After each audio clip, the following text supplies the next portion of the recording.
Во шивалната сум неполна година. Преку шиењето на рачните изработки, побрзо ни поминува времето, но и ни помага да се ресоциализираме и да се вратиме во нормалниот живот, што не чека надвор. Вака Савка Гацевски, една од осуденичките од отвореното одделение во затворот Идризово, која од понеделник до петок работи во затворската шивална, го опишува своето секојдневие и процесот на создавање рачни изработки. Секој нов ден за неа вели дека е нова надеж за подобар живот по завршувањето на казната. Работното време се одвива исто како и надвор. Отприлика 8 часа сме тука, во 8 часот доаѓаме, имаме зададени задачи, како што можете да видите и позади. Си го исполнуваме времето. Е добра ресоциализација, поради тоа што јас мислам дека само вака може да се вратиме во нормално живење надвор.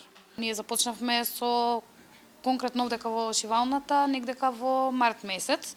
Претходно работевме, имавме работилница во женското одделение, каде што везевме и изработувавме везови, каде што научивме поточно да работиме, пошто јас немам претходно работено и никаква врска немам со шиење претходно. Покрај Савка, во шивачката работилница во моментов работат уште 3 жени од отвореното одделение.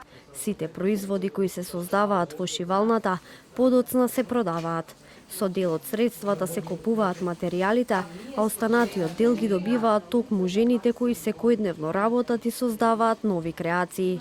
Ирина Тошева, модната дизајнерка, чија идеја било создавањето на шивачката работилница, вели дека бројката на жени кои работат во шивалната се менува, бидејќи казните во отвореното одделение се помали. Но според неа, тоа не е пречка, тие и кога ќе излезат на слобода, да продолжат да создаваат своји креации. Бројката ни се менува, затоа што во шивачката работилница се вклучени жени од отвореното одделение, односно со кратки казни, па излегуваат, но имаме една убава приказна за една од жените која од почетоците беше вклучена, чија казна заврши, но повторно е дел од работилницата и доаѓа еднаш неделно. Се што гледате денеска тука е обезбедено со донации, главно од граѓани и граѓанки, и некој мал дел од општествено одговорни компании. Започнавме први со работилници за везење, па потоа кога ја спремивме работилницата, започнавме со обуки за шиење, за да добиеме една палета на производи која веќе неколку месеци е достапна да се купи. Денеска во посета на шивачката работилница беше и председателката на државата Гордана Силјановска-Давкова. Таа оттаму порача дека потребен е друг закон за помилување на затворениците, бидејќи како што рече, тоа е важен дел од процесот на ресоциализација на затворениците, особено од отворените одделенија. Цврсто верувам дека